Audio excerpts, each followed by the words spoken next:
Good morning guys, at isa na namang agahan ang ating agahan serye ang mangyayari ngayong umaga. Pero dahil ngayon ay araw ng All Saints Day, bukas pa yung All Souls Day, di ba?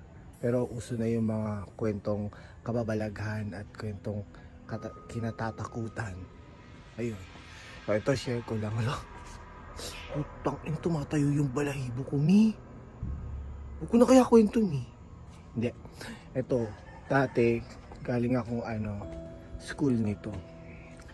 Nung college pa ako. So, ay, grabe, nakakatakot talaga.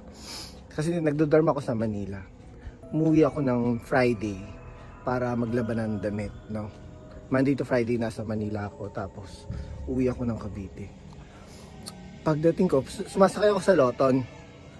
Pagsakay ko sa Loton, may matanda. May matanda dun sa dulo. May matanda dun sa dulo ng ng bus. O, kasi di ba dyan yung San Agustin bus. Tapos, tingin siya ng tingin sa akin. Nakatayo ako. Tingin siya ng tingin sa akin. Kasi nandito na ako sa Dasma.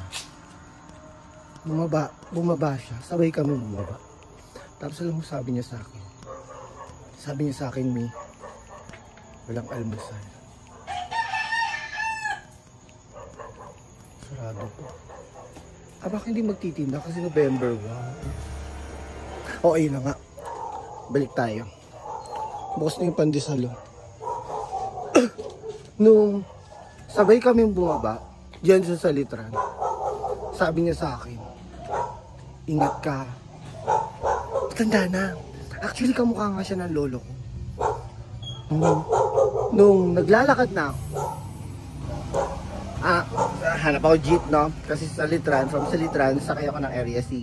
Area C, bababa ako Town and Country. Tapos wala na akong lakad na lang ako kasi mahal tricycle dati, titipid ako. Tapos, ako. Ito ako. Naglalakad na ako. Malapit na yung bahay namin. Pag ganun ko, pagtapak ko ganun, may dumaan na itim na pusa. Oo, may dumaan siya itim na pusa. Di ba, malas yun. Pag may dadaan na itim pusa, ayun. Bumalik ako. Pakipag-inuman ako sa mga tropa ko. Kasi hindi ako buhay ng bahay. Malas yun eh. Bili na akong pandesal. Tapos, ito na. Nalasing na ako, di ba? Umuwi na ako ng bahay. Pag uwi ko ng bahay namin, yung sa bahay namin, parang nandun lang, lola ko, tsaka kasambahay. Nagbabantay sa lola ko. Pagdating ko ng bahay namin, ang daming tsinelas. Pero, konti lang naman yung tao sa loob. Dalawa lang sila, ang daming tsinelas, tapos lahat black shoes. Gulat talaga ako. Then, bukas, no? Sa gilid, bukas yung pinto namin. Bukas yung pinto. Diretso, pasok ako.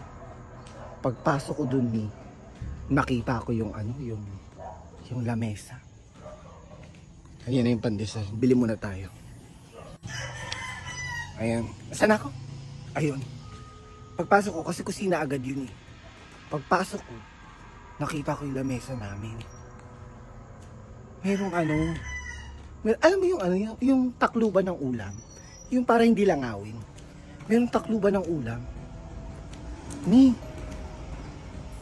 Medyo madilim to. Hindi ko na, kasi baka magising yun. Madilim pa. Alam mo, nung binuksan ko yung takip ng ulam, nung binuksan ko ng ganun, putang ina, walang ulam sa loob. Wala siyang tinatakpan. O bakit may takip, di ba? Bakit may taklob? Wala naman palang ulam. Kakagutom. Di ba nakakatakot?